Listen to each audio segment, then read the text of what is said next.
இல்லை, எல்லாருமே நம்ம கட்சியில் உறுப்பினர்கள் தான். என்னம்மா கூலாக இருப்பாங்க அப்படின்னு ஈஸியாக சொல்லிட்டு போயிட்டீங்க. கூப்பிடும்போது ஒரு மாதம் கூப்பிடுங்கம்மா, பெரியவங்களாம் இருக்கிறாங்கல்ல. வெள்ளிக்கிழமை நாயகன், யூடியூப் சூப்பர் ஸ்டார், சிஎஸ்கே கட்சியின் தலைவர், கூல் சுரேஷ் கட்சியின் தலைவர். என்ன நிஜமாக இருக்காவா? அந்த கல்பூர் தெரியாப்பா.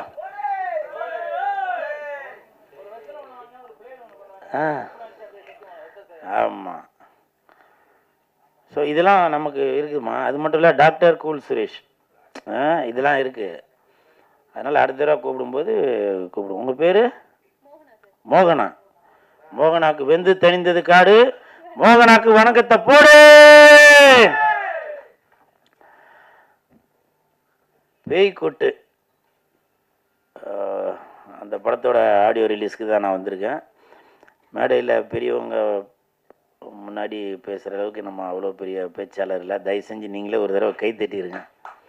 இந்த கைத்தட்டல்கள் அனைத்தும் பேய்கொட்டு அந்த படத்துக்கு தான் போய் சேரும். கொட்டு அப்படின்னாலே உண்மையிலே கொட்டு வாங்கினாக்க அவங்க வளருவாங்க. நான் பேரரசார் படத்தில் கொட்டு வாங்கினதால தான் இன்றைக்கி நான் இந்த இடத்துல வந்து நிற்கிறேன்.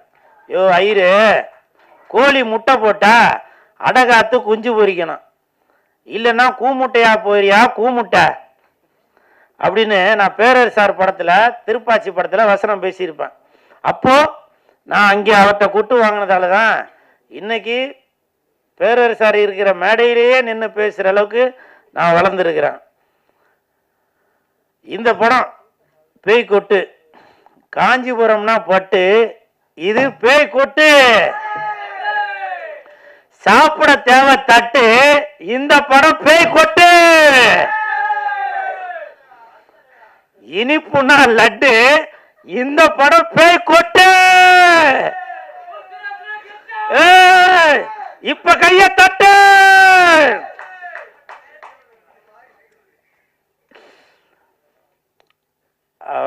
மேடம் வந்து ஏதோ 32 ஏதோ கிட்டத்தட்ட 32 டெக்னீஷியன் பார்க்க வேண்டிய வேலையா இவங்க ஒருத்தங்களே பார்த்துட்டாங்க. என் தானே தலைவன் டிஆர் ஐயா அவர்கள் சகலகலா வல்லவன் அப்படின்னு சொல்லுவான். அவருக்கு பிறகு சகலகலா வள்ளி என்றால் அது நம்ம லாவண்யா மேடம் தான் நினைக்கிறேன்.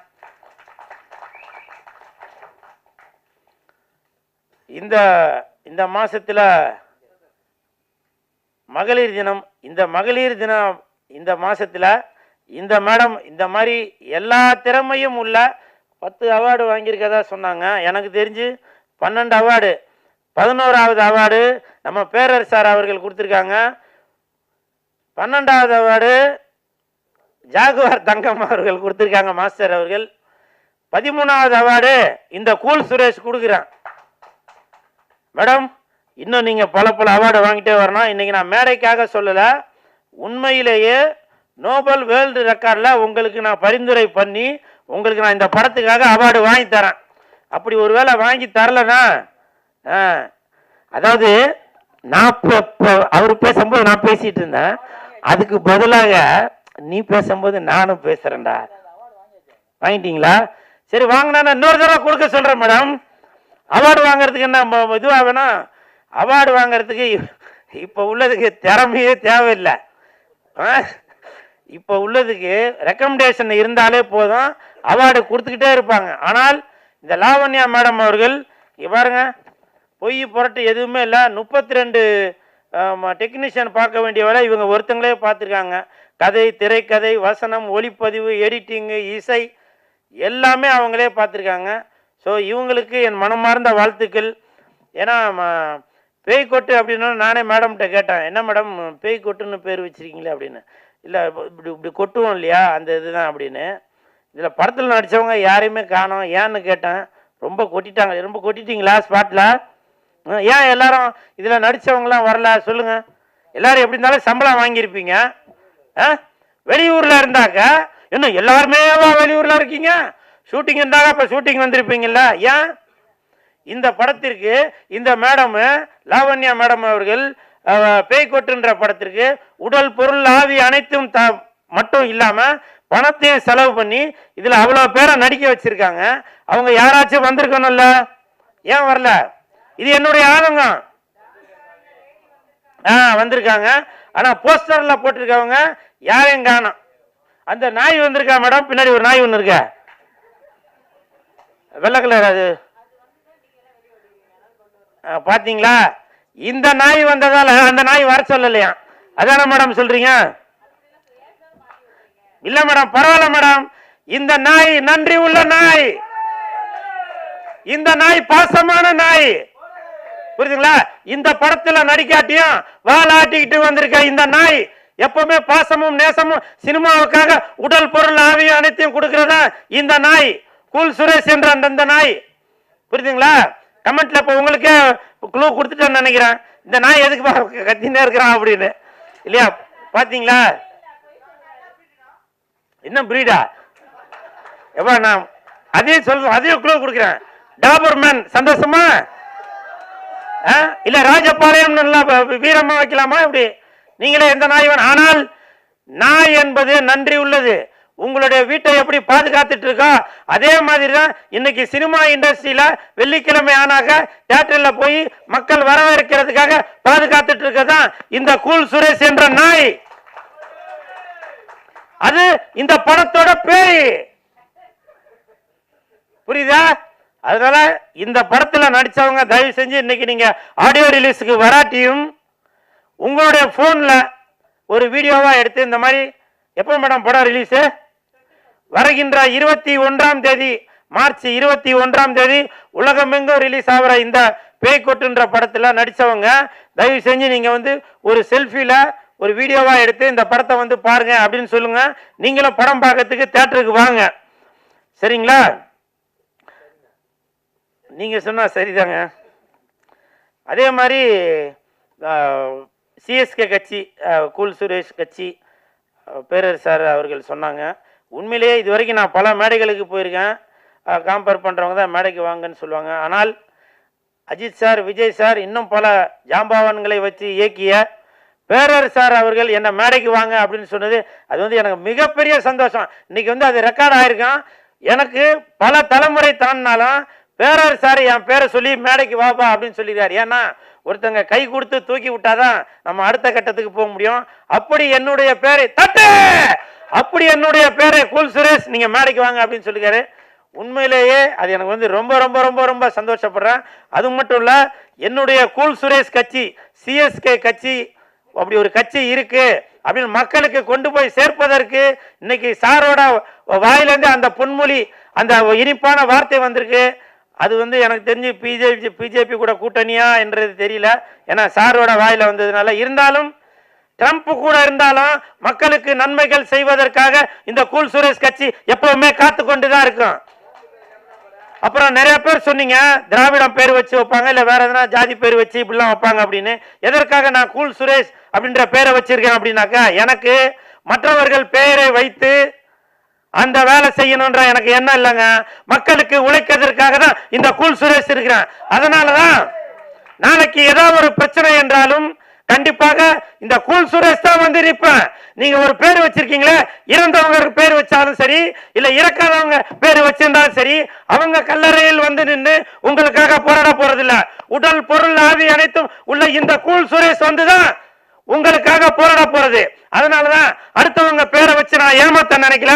என்னுடைய பேரை கூல் சுரேஷ் என்ற பேரு என் பேரை வச்சுதான் நான் இன்னைக்கு கட்சி ஆரம்பிச்சிருக்கேன். உங்களுக்கு விருப்பம் இருந்தால் இந்த கூல் சுரேஷ் கூட நீங்க கூட்டணி வைக்கலாம், இல்லையா தனிச்சு நிக்கிறேன். கூல் சுரேஷ் தனிச்சு நிப்பேன். என் கூட பல கோடி பேர் இருக்கணும்ன்ற முக்கியம் இல்ல. நான் ஒருத்தர் இருந்தாலுமே எந்த இடத்துல நின்னாலும் அந்த இடத்துல கூட்டம் இருக்கும். கூல் சுரேஷ் இருக்கிற இடத்துல கூட்டம் இருக்கும், கூட்டம் இருக்கிற இடத்துல கூல் சுரேஷ் இருப்பான். தட்டு கோட்டும் கோழி பிரியாணியை கொடுத்து கட்சிக்கு சேர்க்கிறாள் இல்லை இந்த கூல் சுரேஷ். பல கோடிகளை வைத்து மாநாடு நடத்தி அந்த இடத்துல டிராபிக் ஜாம் பண்ணி மக்களை போக விடாம ஒரு மருத்துவமனைக்கு போறவங்களோ இல்ல ஒரு ஹாஸ்பிட்டலுக்கு இல்ல ஒரு ஸ்கூலுக்கு போறவங்களோ இப்படி வயதானவங்களுக்கு டிஸ்டர்ப் பண்றதுக்காக நான் கட்சி நடத்தல. புரியுதுங்களா? தெரு தெருவா வந்து நிப்பேன். அதுதான் கூல் சுரேஷ். நான் பாட்டுக்கா கோடிக்கணக்கில் மக்களை சேர்த்து வச்சு நான் வந்து ஒரு செல்ஃபி எடுத்து அதை காமிச்சு இதை காமிச்சு பண்றது இல்ல இந்த கூல் சுரேஷ் கட்சி. புரியுதுங்களா? கூல் சுரேஷ் கட்சி என்பது உங்களுக்காகவே உழைப்பதற்காகவே உருவாக்கப்பட்டதுதான் இந்த கூல் சுரேஷ் கட்சி. 26ல பாருங்க, 2026ல பாருங்க, நீங்க என்ன நினைக்கிறீங்களோ அது நடக்கும். நான் இது சும்மா மேடைக்காக சொல்லல நானு. புரியுதுங்களா? என்ன சார் கேட்டீங்க? சார் நான் குல்லா போடுற ஆள் இல்ல சார். புரியுதுங்களா? என் கூட இருக்கவங்க எல்லாமே அல்லாஹ் கூட இருக்கிறவங்க தான். புரியுதுங்களா? What bro? This is very wrong bro. What bro? This is very wrong bro. புரியுதுங்களா? cool bro. This is very wrong bro. I am cool bro. புரியுதுங்களா? அதே மாதிரி நம்ம லாவண்யா மேடம் அவங்க வந்து இந்த மகளிர் தினத்துல இந்த மாசத்துல ஒரு சிறப்பான வேலையை செய்து இன்னைக்கு படம் ரிலீஸ் பண்ணிருக்காங்க. இப்ப சமீபத்தில் ஒரு வார காலமா பாத்தீங்கன்னாக்க லேடி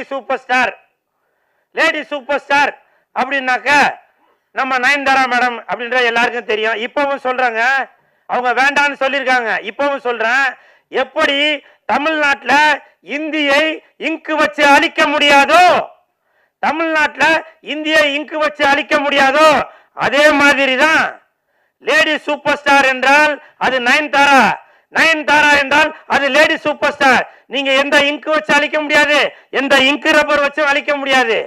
தமிழ், தெலுங்கு, மலையாளம், ஹிந்தி வரைக்கும் போயிட்டாங்க லேடி சூப்பர் ஸ்டார் நம்ம நயன்தாரா அவர்கள். அதனால lady super star Nayanthara is equal to Tamil Nadu. இதுல எந்த மாற்று கருத்துமே இல்ல.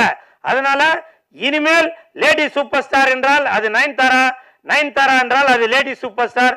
அதே மாதிரி என்ன சார்?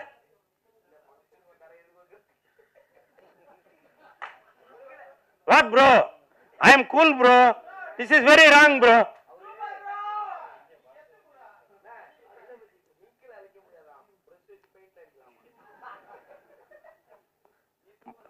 சார், செவத்துல உள்ளது அழிக்கலாம் சார், மனசுல உள்ளது அழிக்க முடியாது. புரியுதுங்களா? சரி, இந்த பேய்கொட்டு படத்துல நடித்த அனைத்து கலைஞர்களுக்கும் என் மனமார்ந்த வாழ்த்துக்கள்.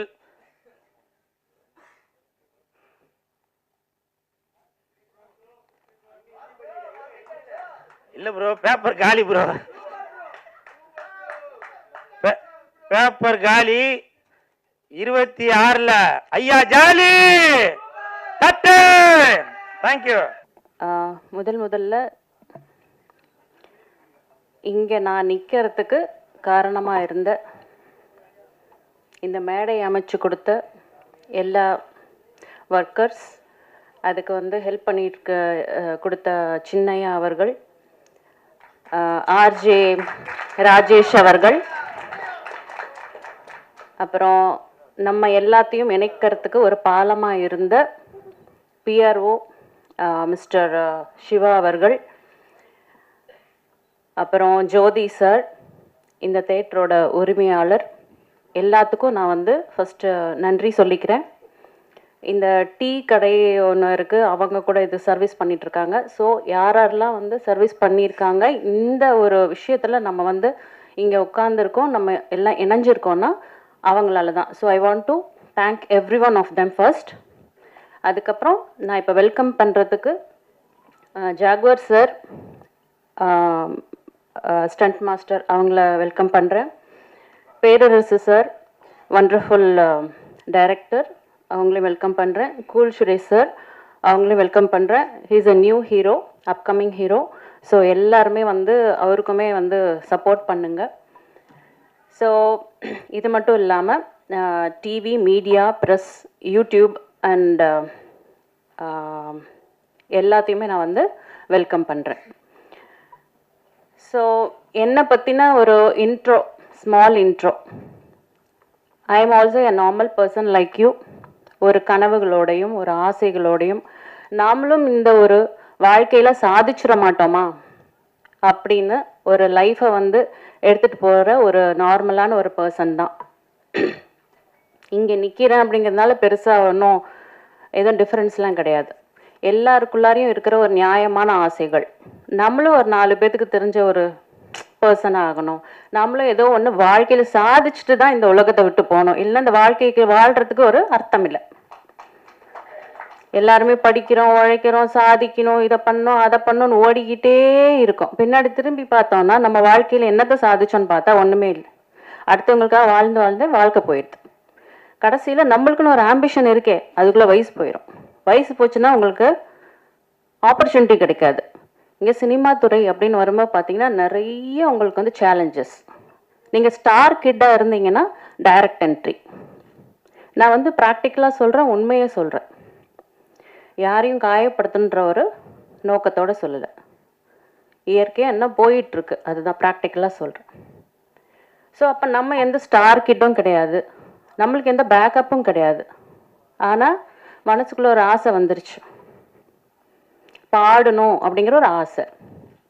சின்ன வயசுலேருந்து ஜானகி அம்மா, சுசீலா அம்மா, மின்மினி இந்த மாதிரி இருக்கவங்களோட பாடல்கள், அதுக்கப்புறம் ஸ்ரேயா கோஷால் இவங்களோட பாடல்கள்லாம் கேட்டு கேட்டு இன்ஸ்பயர் ஆகி தான் கொஞ்சம் கொஞ்சமாக வளர ஆரம்பித்தேன். அப்புறம் ஒரு காலேஜ் அப்படின்னு போகும்போது இதையே ஒரு படிப்பாக எடுத்து நம்ம ஏன் படிக்கக்கூடாது? எங்கே போனாலும் ப்ரைஸ் வாங்குறேன், எல்லாரும் பாராட்டுறாங்க, அவங்க சொல்லும் போது தான் நம்மளுக்குள்ள ஒரு திறமை இருக்குது போல இருக்குது அப்படின்னு தெரிஞ்சது. ஸோ நம்மளுக்கு ஒரு திறமை இருக்குன்னு புரியறதுக்கு கூட அடுத்தவங்க சொல்லும் போது தான் நம்மளுக்கு தெரியுது. அந்த நிலையில தான் நம்ம இருந்தோம். ஸோ இது எல்லாம் முடிச்சு, காலேஜ் எல்லாம் முடிச்சு, நம்மளோட வயசு வாலிபம் எல்லாம் ஒரு 20, 25 அப்படி வரும்போது, சரி இண்டஸ்ட்ரிக்குள்ளார வரும்போது தெர் ஆர் சம் என்ன சொல்கிறது சேலஞ்சஸ். என்னை பொறுத்த அளவுக்கு எந்த சேலஞ்ச் கொடுத்தாலும் அதை நான் வந்து செய்யறதுக்கு நான் ரெடியாக இருக்கேன். பட் அந்த டிமாண்ட்ஸ் ஒரு நியாயம் உள்ள ஒரு விஷயங்களாக இருந்தால் நம்ம செய்யலாம், நியாயம் இல்லாத விஷயங்கள் நம்ம செய்ய முடியாது. நான் மேடைக்காக நான் பேசலை, நம்ம மனசில் இருக்க எல்லாருடைய ஆதங்கத்தையும் நான் வந்து இப்போ நான் பேசிகிட்டு இருக்கேன், வேறு எதுவுமே கிடையாது. இங்கே யாரையும் நான் காயப்படுத்தலை. ஸோ தவறாக யாரும் நினச்சிக்காதீங்க. இப்போ நம்ம வந்து ஒரு இடத்துல நம்ம போகிறோம், ஒரு ஆப்பர்ச்சுனிட்டின்னு சொல்லி கேட்டால் அந்த ஆப்பர்ச்சுனிட்டி வந்து நியாயமாக கிடைக்குதா? கிடைக்கிறது இல்லை. திறமைக்கு கிடைக்குதா? கிடைக்கிறது கிடையாது. ஆனால் இது வந்து எல்லா சினிமா துறையில் இருக்கவங்களையும் நம்ம குறை சொல்லிட முடியாது. ஒரு 75% பீப்புள் ரொம்ப நல்லவங்க இருக்காங்க சினிமா துறையிலையும் சரி, எல்லா இண்டஸ்ட்ரியிலையும் சரி. இந்த ஒரு 25% இருக்காங்க இல்லைங்களா, அவங்க பண்ணுற சின்ன சின்ன தவறுகள் இந்த 75% பீப்புளையுமே அஃபெக்ட் ஆகுது. ஒரு இமேஜ் வந்து ஒரு பேட் இமேஜ் கொடுக்குது. சினிமா பீப்புள்னா ஒரு கிரேஸ் இருக்குது, எல்லாமே இருக்குது, அவங்கள பற்றின ஒரு மதிப்பு மரியாதை எல்லாமே இருக்குது. அந்த படத்தில் நம்ம ரசிக்கிறோம். ஆனால் ஒரு இமேஜ் என்ன கிரியேட் ஆகிருக்கு நம்மளை பற்றி?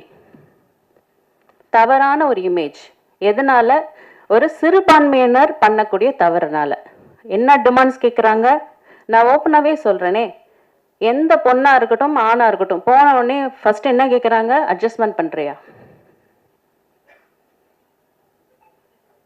இன்வெஸ்ட்மெண்ட் பண்ணுறியா, பசங்களாக இருந்தால் இன்வெஸ்ட்மெண்ட் பண்ணுறியா. So this is the basic thing. So நம்ம இதெல்லாம் பார்க்குறதுக்கு தான் இவ்வளோ தூரம் படிச்சுட்டு வந்தோமா? இதை பண்ணாதான் வந்து ஒரு ஆப்பர்ச்சுனிட்டி கிடைக்கணும்னு படிச்சிருக்கவே வேணாமே. ஸோ அட் லாஸ்ட் நம்ம என்னன்னா, சரி நம்மளோட வாழ்க்கையை நம்ம திருப்பி போய் ஸ்டார்ட் பண்ணவும் முடியாது. ஆனால் நம்மளுக்குள்ள திறமை இருக்குன்னு நம்மளுக்கு நம்பிக்கை இருக்குது. அடுத்தவங்களுக்கு எப்படி நம்ப வைக்கிறது? ஒரு திறமை கிடைச்சாதான், ஒரு வாய்ப்பு கிடைச்சாதான். அந்த வாய்ப்புக்கு இந்த மாதிரி ஒரு விஷயங்கள் டிமாண்ட் இருந்ததுன்னா எப்படி உங்களால் உங்களோட திறமையை வந்து காமிக்க முடியும்? அப்போ இப்படியே போய் சேர வேண்டியது தான். இந்த மாதிரி புதஞ்சு கிடைக்கிற எத்தனையோ திறமைகள். இன்னைக்கு நான் வந்து 32 டிபார்ட்மெண்ட்ஸ் பண்ணியிருக்கேன் அப்படின்னா இது நான் சாதிச்சதா நான் நினைக்கவே இல்லை. இப்போ கூட நான் சொல்கிறேன், எனக்கு 10 வேர்ல்டு ரெக்கார்ட்ஸ் கிடச்சிருக்கு. லண்டன், சரிங்களா, யூஎஸ்ஏ, அந்த மாதிரி டிஃப்ரெண்ட் கண்ட்ரீஸ்லேருந்து கிடச்சிருக்கு. அப்போது எனக்கு அந்த சாதிச்ச அந்த ஒரு நிலை எனக்கு மைண்டில் தோணலை. எவ்வளோ நம்ம படித்தாலும் நம்ம லேர்னர் தான். That is what I feel. இன்னும் படிக்கிறதுக்கு நிறைய இருக்குது. சினிமாங்கிறது ஒரு கடல். அதில் சில பேர் இவ்வளோ ஒரு டம்ளர் குடிக்கிறாங்க, ஒருத்தர் மக்கு குடிக்கிறாங்க, அவ்வளோதான். அதுக்குள்ளே நம்ம வயசு பத்துறதில்லை. So this is what we undergo. So இந்த சுச்சுவேஷனை வந்து நம்ம மாற்றணுன்னா நம்ம வந்து ஒரு சின்ன சின்ன ரூல்ஸ் கொண்டு வரலாம் நம்மளோட சினிமா துறையில். நான் வந்து இது என்னோட ஆதங்கமாக சொல்கிறேன், சரிங்களா? இதில் வந்து எந்த விதமான வேற எந்த நோக்கமும் கிடையாது. ஒரு சஜஷன்ஸ் என்ன அப்படின்னா, எந்த ஒரு நீங்கள் ஜாபுக்கு போகிறதா இருந்தாலும் நீங்கள் படிச்சிருக்கீங்களா, உங்ககிட்ட ஒரு பட்ட படிப்பு இருக்கா, உங்களுக்கு ஒரு வேலை கிடைக்குது உங்களோட குவாலிஃபிகேஷன் பார்த்து, இல்லை உங்களோட எக்ஸ்பீரியன்ஸ் பார்த்து. ஆனால் நம்மளோட கல்ச்சர் மாறி போச்சு, காலம் மாறி போச்சு, விலைவாசி மாறி போச்சு, சரிங்களா? எல்லாமே மாறி போச்சு. ஆனால் அந்த காலத்தில் மக்கள் எப்படி வந்து இந்த சினிமா துறையை வந்து பார்த்தாங்க, அந்த கண்ணோட்டம் இன்னும் மாறலன்னு சொல்கிறேன். எப்படி தெரியுங்களா? அந்த கான்டாக்ட்ஸ் இருந்தால் மட்டுமே உங்களுக்கு ஆப்பர்ச்சுனிட்டிஸ் கிடைக்கும். இவனுக்கு இவன் தெரியும், அவனுக்கு அவன் தெரியும், அவன் சொன்னா நான் எடுத்துக்கிறேன். இவன் ஸ்டார் கிட்ட உனக்கு ஒண்ணுமே தெரியலனாலும் சரி, நான் உனக்கு சொல்லி கொடுத்து எடுக்கிறேன், சரிங்களா? இதெல்லாம் உண்மையான ஆதங்கத்தோட பேச, மேடைக்காக நான் பேசல, பேச தெரியாது எனக்கு, மேடைக்காக பேச தெரியாது. நீங்க வீட்டுக்கு வந்தாலும் நான் இப்படிதான் பேசுவேன். இது எல்லாருடைய மனசுக்குள்ளார இருக்கிற ஆதங்கம். உங்களோட வாய்ஸா தான் நான் பேசிட்டு இருக்கேன். அப்ப சினிமா துறை எங்கெங்க போயிட்டு இருக்கு? நம்ம இவ்வளோ கஷ்டப்பட்டு வந்து செஞ்சு நீ இதை கேட்குற அப்படின்னா, நான் அதை செஞ்சுட்டேன் அப்படின்னா, சரிங்களா? அப்போ என்ன இருக்கு லைஃப்ல? அதாவது நல்லா வந்து திறமை இருக்கவங்களுக்கு வாய்ப்பு இல்லை, இதை செய்யறவங்களுக்கு டக்குன்னு வாய்ப்பு கிடைக்குது. அப்போ குவாலிட்டி அவுட்புட் எப்படி கிடைக்கும்? சினிமா துறை எப்படி முன்னாடி எப்படி இருந்ததுங்க, இப்போ எப்படிங்க இருக்குதுங்க? நீங்களே சொல்லுங்க. பாடல்கள் அப்போ எப்படி இருந்தது, இப்போ எப்படி இருக்குது? காது கொடுத்து ஒன்று கேட்க முடியுதா? வேர்ட்ஸ் ஒன்று புரியுதுங்களா? நான் குறை சொல்லலைங்க. ஒவ்வொரு தவறான விஷயங்களும் சினிமாவில் திருத்தவும் படுது, நல்ல நல்ல விஷயங்களும் வருது, இப்போ சினிமாவில் வருது. ஆனால் முதல் இருந்த குவாலிட்டி இப்போ இருக்கா? பிகாஸ் நம்ம வந்து அந்த சூஸ் பண்ணுற அந்த விதங்கள் எல்லாமே அந்த காலத்தில் எப்படி பண்ணிட்டு இருந்தா, அப்போ ஊடகம் கிடையாது, எந்த ஒரு சோஷியல் மீடியா கிடையாது, இப்போ இருக்கிற அந்த ஒரு வளர்ச்சி அப்போ இல்லை. அப்போ ஒரு கான்டாக்ட்ஸ் மூலிமா மட்டும்தான் நம்ம வந்து சூஸ் பண்ணிட்டு இருந்தோம். இப்போ எல்லாமே இருக்கே. ஒரு படிக்கிறதுக்கு வந்து பார்த்தீங்கன்னா, காலேஜில் போனீங்கன்னா விஸ்காம் படிக்கிறாங்க பிள்ளைங்க. எத்தனை விஸ்காம் ஸ்டூடெண்ட்ஸ் வந்து பார்த்தீங்கன்னா எவ்வளோ ப்ராக்டிக்கல்ஸ், எவ்வளோ அவங்களுக்கு வந்து தியரிட்டிக்கல், இந்த சினிமாவை பற்றி அவ்வளோ கரைச்சி குடிச்சு வச்சுருக்காங்க, அவ்வளோ நாலேஜ் இருக்குது, அவ்வளோ டேலண்டடாக இருக்காங்க. ஏன் நம்மளை மாதிரி இருக்கிற டைரக்டர்ஸ், ப்ரொடியூசர்ஸ் அந்த மாதிரி இருக்கவங்களுக்கு ஏன் சான்சஸ் கொடுக்கக்கூடாது? அவங்களோட படிப்போட திறமையை பார்த்து, அவங்களோட எக்ஸ்பீரியன்ஸ் பார்த்து நம்ம ஏன் கொடுக்கக்கூடாது? ஸோ இதெல்லாம் மாறணும். இப்போ இந்த எம்ஏ ஹிந்துஸ்தானி கிளாசிக்கல் மியூசிக் நான் படிச்சிருக்கேன் பஞ்சாப் யூனிவர்சிட்டியில். அப்புறம் இங்கே சினிமா துறையில் பாடுறதுக்காக வந்து ட்ரை பண்ணும்போது நிறைய இந்த மாதிரி சேலஞ்சஸ் வந்தது. ஸோ நான் வந்து பெண்களுக்கு என்ன சொல்கிறேன், இந்த ஒரு மகளிர் தினத்துலேயே நான் இதை வந்து ரிலீஸ் பண்ணணும்னு நினச்சேன். ஐ மீன் இந்த இசை வெளியீட்டு விழாவை அப்போது பண்ண முடியல. ஸோ இந்த மாதம் பூலாமே மகளிர் கொண்டது. அதனால் நான் சேயிங் மை மெசேஜ் என்ன அப்படின்னா, இப்போ நான் வந்து இதை படிச்சுட்டு வரும்போது சேலஞ்சஸ் வந்தது, உங்களுக்கு எல்லாத்துக்கும் வந்த மாதிரி எனக்கும் வந்தது. ஆனால் நம்ம அதை அக்செப்ட் பண்ணுறோமா பண்ணலையா, அதை பொறுத்து தான் நம்ம வாழ்க்கையும் நம்ம தலையெழுத்தும் மாறும். எப்போவுமே நம்ம அடுத்தவங்களை குறை சொல்லிக்கிட்டே இருக்கக்கூடாது. ஆண்களை குறை சொல்லிக்கிட்டே பெண்கள், நான் பெண்களை குறை சொல்லிட்டே ஆண்கள். எப்போவுமே கை நம்மளை பார்த்து இருக்கணும். நம்ம ஒழுங்காக இருந்தால் நம்மளை யாரும் ஒன்றும் பண்ண முடியாது, சரிங்களா? அப்போது நம்மளுக்கு ஹெல்ப் பண்ணுறதும் ஆண்கள் தான், நம்மளை வளர்த்து விடுறதும் ஆண்கள் தான், நம்மளை சாதிக்க வைக்கிறதும் ஆண்கள் தான்.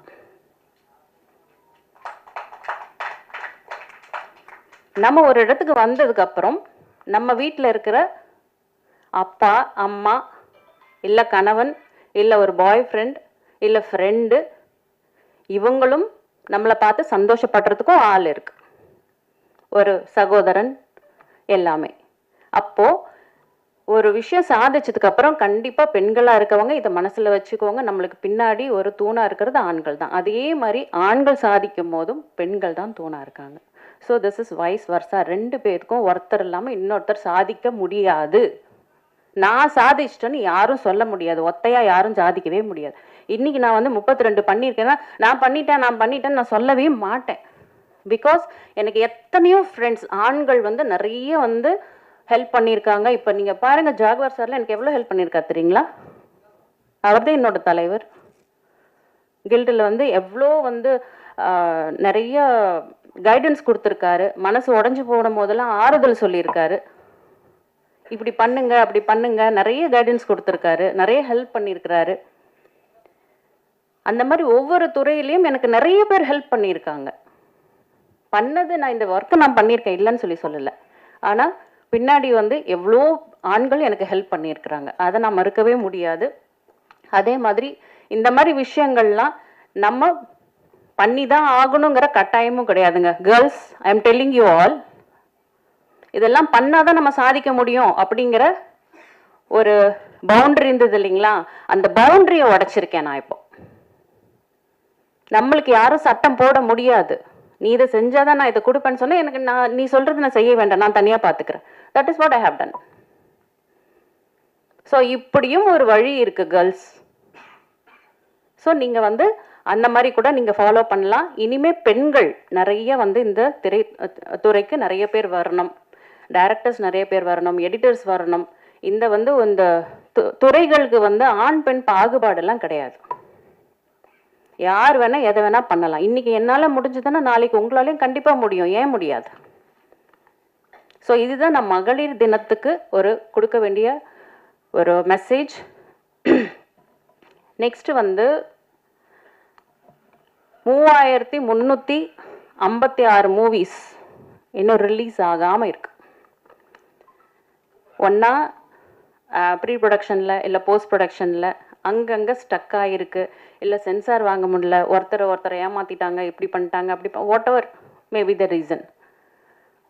இல்லை எல்லா படமும் முடிஞ்சிருச்சு, எல்லாமே முடிஞ்சிச்சு, ஆனால் ரிலீஸ் பண்ண முடியல. இந்த மாதிரி எவ்வளோ பேர் இருக்காங்க.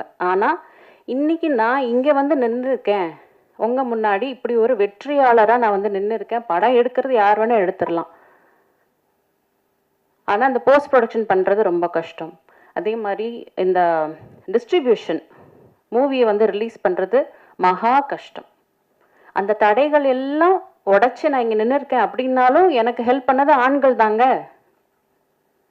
மூவி டிஸ்ட்ரிபியூஷன்ல எனக்கு நிறைய பேர் ஹெல்ப் பண்ணியிருக்காங்க, நிறைய பேர் கூப்பிட்டு ஹெல்ப் பண்ணுறாங்க. நான் உங்களுக்கு ஹெல்ப் பண்ணுறேன், இந்த காண்டாக்ட் எடுத்துக்கோங்க, அந்த காண்டாக்ட் எடுத்துக்கோங்க, நீங்கள் இங்கே பாருங்கள், நீங்கள் இவ்வளோ கஷ்டப்பட்டு இதை பண்ணுறீங்க, நீங்கள் நல்லா வரணும். ஒரு வாழ்த்துறவங்களும் ஆண்களாக தான் இருக்காங்க, பெண்களும் நிறைய பேர் ஹெல்ப் பண்ணுறாங்க. ஸோ நிறைய நம்மளுக்கு லெசன்ஸ் எல்லா இடத்துலேருந்து கிடைச்சிக்கிட்டு தான் இருக்குது. நம்ம யாரையும் குறையும் சொல்ல வேண்டாம், எல்லாத்துக்கும் நம்ம நன்றியாக இருப்போம். இத்தனை பேர் இவ்வளோ ஸ்டக்காக இருக்கும் போது எனக்கு இந்த மாதிரி ஒரு ஆப்பர்ச்சுனிட்டி கிடைச்சிருக்கு அப்படின்னா இது உங்கள் எல்லாத்தோட ஒரு சப்போர்ட்னாலையும் இந்த பிரபஞ்சத்தோட ஒரு கட்டளை. ஏதோ ஒரு விஷயம் என் மூலியமாக சொல்லணும்னு நினச்சிருக்காங்க, அதனால் என்னை சூஸ் பண்ணி என்னை பண்ண வச்சுருக்காங்க, ஒரு கருவியாக என்னை யூஸ் பண்ணியிருக்காங்க. அப்படி தான் நான் இதை பார்க்குறேன், நான் செஞ்சேன் நான் அப்படிங்கிற எண்ணம் எனக்கு இல்லை. இந்த பிரபஞ்சம் என்னை பண்ண வச்சுருக்காங்க. ஐ ஆம் ஜஸ்ட் அன் இன்ஸ்ட்ருமெண்ட். ஸோ இந்த பேய்க்குட்டு மூவியில் வந்து பார்த்தீங்கன்னா ஆர்டிஸ்ட் தீபா சங்கர், ஸ்ரீஜா ரவி, சாந்தி ஆனந்தராஜ் இவங்கெல்லாம் நடிச்சிருக்காங்க. நானும் நடிச்சிருக்கேன், பேய் நடிச்சிருக்கு, அப்புறம் வந்து நாய் நடிச்சிருக்கு, அப்புறம் நிறைய யங் டேலண்ட்ஸ் அவங்களுக்கும் வந்து வாய்ப்பு கொடுத்துருக்கேன். புதுமுக நடிகர்களும் நிறைய பேர்த்த நான் இதில் இன்ட்ரடியூஸ் பண்ணியிருக்கேன். ஸோ நான் எப்படியெல்லாம் கஷ்டப்பட்டேன் அந்த மாதிரி அவங்க கஷ்டப்படக்கூடாது. திறமை இருந்தால் அவங்களுக்கும் ஒரு வாய்ப்பு கொடுக்கலாம், நாம் ஒரு உதாரணமாக இருக்கலாம் அப்படின்னு அவங்களுக்கு நான் வாய்ப்பு கொடுத்துருக்கேன். திறமை தான் பார்க்கணும். அந்த ஒரு பர்டிகுலர் ஒரு சீனில் நல்லா நடிக்கிறாங்களா, அந்த உள்ளுக்குள்ளார அந்த அவங்க ஃபீல் பண்ணுற அந்த எனர்ஜியை அந்த மக்களை ஃபீல் பண்ண வைக்கணும். அதுதாங்க நடிப்பு. இங்கே இவங்க அழுதா அவங்க அழுவணும், இங்கே சிரிச்சா அங்கே சிரிக்கணும். அந்த ஒரு எனர்ஜி அந்த வந்து டிரான்ஸ்ஃபார்ம் ஆகி ஒரு வேவ்ஸாக போய் அவங்கள அழக வைக்கணும். அதுதான் நடிப்பு. உள்ளுக்குள்ளார அப்படியே ஒரு மாதிரி புல்லரிக்கும் தெரியுமா, அந்த ஒரு ஃபீல், அந்த எனர்ஜி யங் டேலண்ட்ஸ் ஒரு புதுமுக நடிகர்கிட்ட இருந்தால் ஏன் எடுக்கக்கூடாது?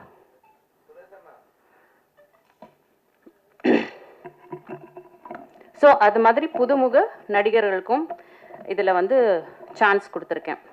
அப்புறம் இந்த படத்தை வந்து எடுக்கும் போது நிறைய சேலஞ்சஸ் இருந்தது.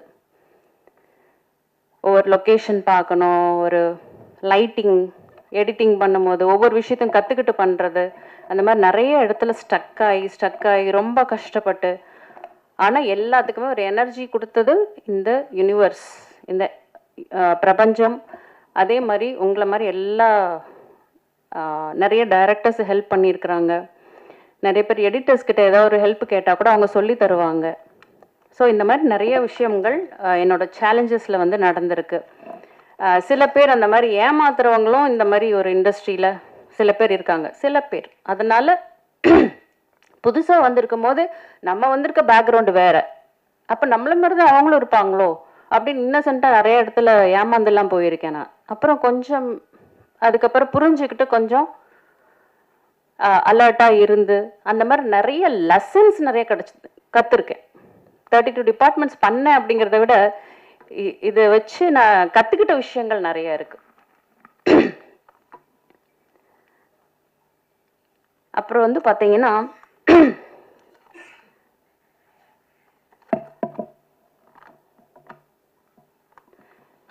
இப்போ நம்ம இண்டஸ்ட்ரியில் வந்து பார்த்தீங்கன்னா நம்மளா நினச்சி நம்ம மாறணும் அப்படின்னு நம்ம நினச்சாலோலிய ஒரு விஷயத்த நம்ம மாற்ற முடியாது. என்னதான் எத்தனை தான் படம் வந்தாலும், எத்தனை கருத்துக்கள் வந்தாலும், என்னதான் இது பண்ணாலும், திருடனாய் என்ன தோன்றி இல்லை திருடனாய் பார்த்து திருந்தாவிட்டால் திருட்டை ஒழிக்க முடியாதுன்னு சொல்லுவாங்க. அது மாதிரி இந்த படத்தோட மெசேஜ் என்ன, இந்த மாதிரி ஒரு டேலண்ட்ஸ் அதுக்கு வந்து வாய்ப்பு கொடுக்கணும். இந்த மாதிரி அட்ஜஸ்ட்மெண்ட்ஸு இன்வெஸ்ட்மெண்ட்ஸ் அதெல்லாம் கேட்காம ஒரு திறமைக்கு வாய்ப்பு கொடுத்தீங்கன்னா நம்மளோட இண்டஸ்ட்ரியோட அவுட்புட் நல்லா வரும் அப்படிங்கிற ஒரு மெசேஜ் கொடுத்துருக்கேன். ஆனால் இதையுமே வந்து பார்த்தீங்கன்னா எத்தனை பேர் இது எடுத்துக்கிட்டு பண்ணுவாங்க அப்படிங்கிறது அவங்கவுங்கள பொறுத்தது தான். இது நம்ம ஜென்ரலாக எல்லாரோடைய கஷ்டங்கள், எல்லாருடைய மனக்குமுறல்கள், அதை தான் வந்து இந்த படத்தில் வந்து நிறைய டயலாக்ஸாகவும் சொல்லியிருக்கேன், காமெடி மூலியமாகவும் சொல்லியிருக்கேன். ஸோ ரொம்பவே உங்களுக்கு வந்து ஒரு என்டர்டெய்னிங்காக இருக்கும் இந்த படம். ஸோ எல்லாருமே தேட்டருக்கு வந்து நீங்கள் பார்க்கணும். ஊடக நண்பர்கள், ப்ரெஸ், மீடியா எல்லாத்துக்கிட்டையுமே நான் வந்து கை வணங்கி உங்ககிட்ட தலை வணங்கி கேட்டுக்கிறேன். என்ன அப்படின்னா, ஒரு நல்ல மெசேஜ் இந்த படம் மூலியமாக கொடுத்துருக்கேன், அதை நீங்கள் மக்கள்கிட்ட கொண்டு போய் சேர்த்தணும்னு நான் கேட்டுக்கிறேன். ஸோ அதன் மூலமாக நல்ல ஒரு புரட்சி வரத்துக்கு வாய்ப்பு இருக்குது. ஸோ நம்ம வந்து நல்ல விஷயங்களை கொண்டு போய் சேர்க்கறதுல தப்பு இல்லைல்ல. ஸோ இதன் மூலமாக அட்லீஸ்ட் 2 பேர் வந்து அதை சேஞ்ச் ஆனாங்கன்னா கூட இந்த படத்துக்கு அது ஒரு வெற்றி தான். கரெக்டுங்களா? ஆமாவா இல்லையா? ஸோ இந்த படம் வந்து நல்லா அழகா பேசுறீங்க. கண்டிப்பா அதே மாதிரி இந்த படமும் அழகா இருக்கும். நீங்க பேசுறது நல்ல ஒரு சொற்பொழிவு மாதிரி இருக்கு. நீங்க அங்க சொன்ன கருத்துக்கள் எல்லாமே இந்த படத்துல இருக்குன்னு நம்புறேன். இவங்க எல்லாரும் கண்டிப்பா நம்புறாங்க. நான் சப்போர்ட் பண்றேன். நீங்க நல்லா துணிஞ்சு பேசுங்க. Thank you sir, thank you. என்னமோ பேச வந்த இம்பார்ட்டன்ட்.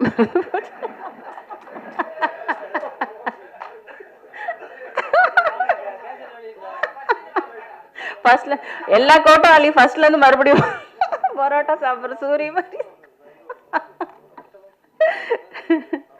ஸோ என்னன்னா, ஊடக நண்பர்கள் எல்லாத்துக்கிட்டையும், யூடியூபர்ஸ் எல்லாத்துக்கிட்டையும் நான் வந்து ரிக்வஸ்ட் பண்ணி கேட்குறேன். எத்தனையோ விஷயங்கள் நம்ம வந்து வியூஸ் கிடைக்குது. ஏன்னா நானும் ஒரு யூடியூபர் தான், 4 யூடியூப் சேனல் இருக்குது. ஒன்று வந்து ஒரு சர்வீஸாக வந்து இந்த பிரபஞ்சத்தை பற்றி பேசிக்கிட்டு இருக்கேன், சரிங்களா? லா ஆஃப் அட்ராக்ஷன், ஈர்ப்பு விதி அப்படின்னு ஒரு விஷயம் இருக்குது. இன்றைக்கி நான் இங்கே நிற்கிறேன் அப்படின்னாலும் அந்த ஈர்ப்பு விதி தான் காரணம். நம்ம பாசிட்டிவாக ஒரு விஷயத்தை நம்ம நம்பி இது நம்மளுக்கு நடக்கும் நடக்கும் நடக்கும் அப்படின்னு நீங்கள் நம்பி உங்களோட தாட்டை நீங்கள் அதில் போட்டுக்கிட்டே இருந்தீங்கன்னா கண்டிப்பாக நடக்கும். ஸோ அந்த மாதிரி ஒரு விஷயங்கள் தான் நான் அந்த யூடியூப் சேனல்லே சொல்லி கொடுத்துட்ருக்கேன். எஸ் லாவண்யா டைரக்டர்னு அடிச்சிங்கன்னா உங்களுக்கு யூடியூப் சேனல் கிடைக்கும். ஸோ லட்சமான மக்களோட வாழ்க்கை அதனால் மேம்படுது. நிறைய பேர் அவங்களோட ஆசைகள் ஈடேறிக்கிட்டு இருக்கு. ஸோ அதனால் இந்த பிரபஞ்சத்துக்கிட்ட நான் ரொம்பவே வந்து வணங்கி கேட்டுக்கிறேன். அது உங்கள் எல்லாத்துக்கிட்டையும் கேட்டுக்கிறேன். கண்டிப்பாக நீங்கள் வந்து எல்லாரும் சப்போர்ட் பண்ணிக்கிட்டு இருக்கீங்க ஆல்ரெடி. உங்கள் எல்லாத்துக்குமே இந்த பேய்கொட்டு படம் பிடிச்சிருச்சு. நீங்கள் எல்லாருமே சப்போர்ட் பண்ணிக்கிட்டு இருக்கீங்க. தேட்டரில் அருமையாக ரிலீஸ் ஆக போது. நீங்கள் எல்லாருமே அருமையாக சப்போர்ட் பண்ணுறீங்க. And all press media and all YouTubers every one, I would like to thank you from the bottom of my heart, and thank you so much every one of you for coming here and supporting us and extending all the support for all of us towards this Peikottu movie.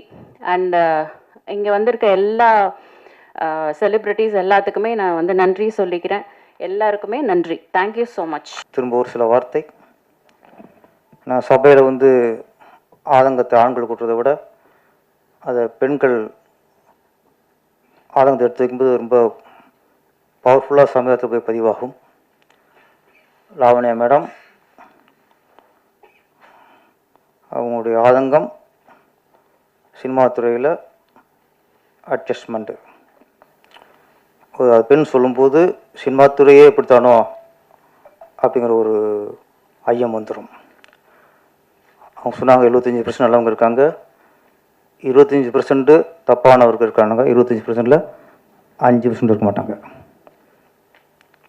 Cinema துறையில் யாரோ சிலர் ஆசைக்கு படம் பண்ணுறவங்க, சினிமாவில் வந்தால் நிறைய விஷயங்கள் அனுபவிக்கலாம்னு நினைக்கிறவங்க, சினிமாவை தப்பாக நினைக்கிறவங்க,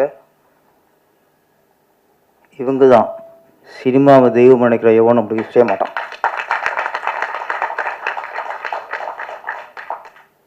சினிமா தொழிலை லட்சியமாக எடுத்துட்டு வந்து சினிமா தான் உயிர்னு பண்ணுறவன் இந்த வேலையை பண்ண மாட்டான். இங்கே நிறைய பேர் சினிமாவை நடிக்கணும் வர்றவங்க எங்கேயோ தவறான இடத்துக்கு போய் தப்பான அவளை பார்க்கும்போது இந்த மாதிரி நடக்குது. அதை ஒரு பெண் சொல்லும்போது ஒட்டுமொத்த சினிமாவை இப்படித்தானோ அப்படின்னு ஒரு எண்ணம் மக்களுக்கு வந்துடக்கூடாது. எத்தனையோ நடிகைகள் இங்கே எல்லாரும் சகோதரா பார்க்குறாங்க. ஒரு தந்தை மகளை தாங்குற மாதிரி எத்தனை இயக்குநர்கள் வந்து நடிகரை தாங்கிட்டு இருக்காங்க.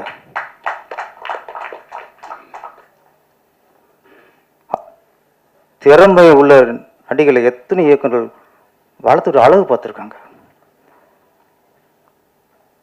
அதுக்காக இங்கே நான் ஒட்டுமொத்தமாக அப்படின்னு சொல்ல சில இருக்கு. அவன் சினிமாக்கான இல்லை. முதல்ல சினிமா தொழில் பயன்படுத்தி ஒருத்தன் பண்ணான்னா அவனை சினிமாக்கு சொல்ல நான் வைக்க பாருங்க முதல்ல. இன்னொன்று, நடிக்க வர பெண்கள் இப்போ வந்து பெண்கள் வந்து ரொம்ப அவங்க படிப்பறிவு வந்துருச்சு, கல்வி அறிவு வந்துருச்சு, அதோட தைரியம் அதிகம் வந்துருச்சு. இன்னைக்கெல்லாம் எல்லாத்தையும் எதிர்கொள்கிற பக்குவம் பெண்களுக்கு வந்துருச்சு. அந்த காலம்பரம் இல்லை. இன்னைக்கு ஒரு பெண்ணு சம்மதிக்காம ஒரு ஆண் ஒரு பெண்ணை தொற்ற முடியாது. இன்னைக்கு தொலைச்சிடுவா. இன்னைக்கு எவ்வளோ மீடியாக்கள் அவ்வளோ சீக்கிரம் பண்ணிக்க முடியாது. ஆனால் அவங்க சொன்னதில் ஒன்று, நடிக்க வர பெண்கள் உங்களுக்கு விழிப்புணர்வு வேணும். லாவண்யா மேடம் பேசுனதில் அதை நான் வரவேற்கிறேன். இங்கே எங்கேயோ போய் அந்த அவுட்லேயே இருப்பாங்க சிலர்லாம். இங்கே சரியான உங்கள் சரியாக வழிகாட்டி பாருங்க. இங்கே தவறான வழிகாட்டிக்கு பார்த்தீங்கன்னா தப்பான வழித்தையும் காட்டும், எங்கேயும் விநாசம் ஆயிடுவோம். சரியான வழிகாட்டி அதை பற்றி தேர்ந்தெடுங்க. நம்ம யாரோ ஒருத்தர் போய் அவன் சீரழிச்சு யாரும் 2-3 பேர் உண்ட ஒரு தவறால ஒட்டுமொத்த சினிமாவும் இப்படித்தானே மக்கள் நினைக்க வந்தது. இன்னைக்கு இந்த லாவண்யா மேடம் பேசுகிறாங்கன்னா சில விஷயம் கேள்விப்பட்டிருப்பாங்க, அவருக்கு சில தகவல் சொல்லியிருப்பாங்க இப்படி பண்ணிட்டு. அது ஒட்டுமொத்தமாக நம்ம நினைக்கக்கூடாது. ஏன்னா இன்னைக்கு நான் சொல்கிறேன், நாங்கள் பேசுறது வேற, மாஸ்டர் பேசுறது வேற. ஆனால் ஒரு பெண் பேசும்போது கவனிக்கப்படும். அப்போ நாளைக்கு எத்தனையோ திறமான பெண்கள் வந்து இது ஒரு கலைத்துறை, இது வரக்கு பயந்துக்கூடாதான் சொல்கிறேன். நான் பெண்கள்லாம் வரணும், நிறைய வரணும், நிறைய சாதிக்கணும். ஆனால் நீங்கள் சரியான ஆள்கிட்ட போங்க. உங்களுக்குன்னு ஒரு நடிகர் சங்கம் இருக்குது, நடிகர் சங்கம் வழிகாட்டணும். நடிகர் சங்கத்தில் இது அழகான ஒரு குழு போட்டு நடிக்க வரவங்களுக்கு அவங்க வழிகாட்டணும். இந்த ஒரு பிஆர் மூலியமாக போங்க, இந்த மேனேஜர் மூலியமாக போங்க, இந்த மாதிரி இயக்குனரை பாருங்க. எங்கேயோ ஒரு சினிமா கம்பெனி ஆஃபீஸ் போடுறாங்க, சினிமாவுக்கு சம்மந்தமே இல்லை.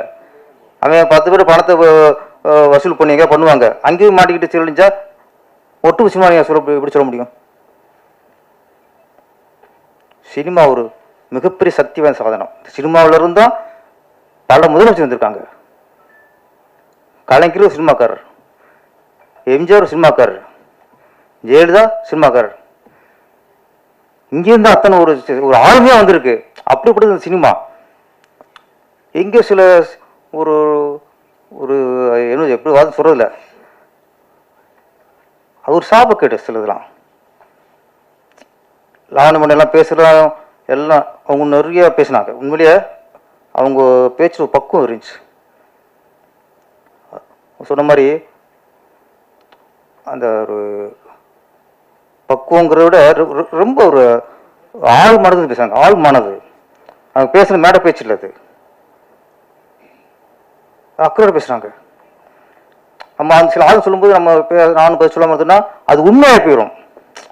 அவங்க பேசுறதுன்னா நான் கேட்டுட்டு நான் அமைதியாக போயிருந்தேன்னா இப்படி தான் போல இருக்கு, கேட்டு பேரை சும்மா இருந்தாரு, கேட்டுட்டு மா சும்மா இருந்தாரு, சுரேஷ் சும்மா இருந்தாருன்னா இந்த போயிடும். சினிமா அற்புதமான தொழில், சினிமா ஆரோக்கியமான தொழில், சினிமா சக்தி வாய்ந்த தொழில். சினிமாவில் பட நல்ல விஷயங்கள், நல்ல கருத்துகள், பாசம், அன்பு, காதல், பக்தி எல்லாத்தையும் மக்கள் கொண்டு சேர்த்த தொழில் சினிமா தொழில். சில குறைகள் இருக்கும், சேலையிலோட கரை இருக்கு, அது கரைங்கிறது அது அழகா பார்க்கணும். சிலதை இது கரை இருக்கு, சேர சொல்லக்கூடாது. எல்லாத்துலேயுமே வயிறும் தொழில் மாதிரி தான். நிலவில் கலங்க சொன்னார்ல, நிலவில் ஒரு சின்ன சேடு இருக்கும். அக்கா நிலம் வந்து இருட்டும் இல்லை, அதில் சில புலிகள் இருக்கும். சினிமா துறை மட்டும் இல்லை, இன்னைக்கு சினிமா துறை விடுங்க, நான் எல்லாருக்கும் சினிமா துறை ஃபோக்கஸாக தெரியுது. இன்னைக்கு ஆசிரியர் மாணவர்கிட்ட பாதி தொழில் பண்ணலையா? பல்கலைக்கழகத்தில் ஒரு மாணவி ஒருத்தன் கற்பழிக்கலையா? காதல் பேர்ல காதலியே நான் பிரின்சிபல் சேர்ந்து ஒரு கும்பல் கற்பழிக்கலையா? சினிமா துறைங்க கற்பழி பண்ணிருக்கா? நீங்க அட்ஜஸ்ட்மெண்ட் சொல்றீங்க. எவனாவது இந்த டேரக்டர் ஹீரோ கற்பழிச்சான், இந்த அசிஸ்டன்ட் டேரக்டர் இந்த ஹீரோ இந்த பொண்ணை கற்பழிச்சான்னு வந்திருக்கா? அட்ஜஸ்ட்மெண்ட் கேட்கறது தப்பு தான். சில நேரங்கள் அப்படி கேட்டா தீர்க்கவா முடியாது போயிருங்க, இல்லையா அவங்க அடையாளம் காட்டிருங்க. இங்க சமூகத்துல எங்கெங்க என்னென்னமோ நடக்குது, அந்த அளவுக்கு சினிமாவில் இல்லைங்க, அந்த அளவுக்கு சினிமா இல்லை. சில குறைகள், அந்த குறைகளையே இதான் சினிமா காட்டிக்கிறாத்திய. சினிமா அற்புதமான தொழில், நல்லவங்க திறமையானவங்க வாங்க, தப்பான இடத்துக்கு போயிடாதீங்க.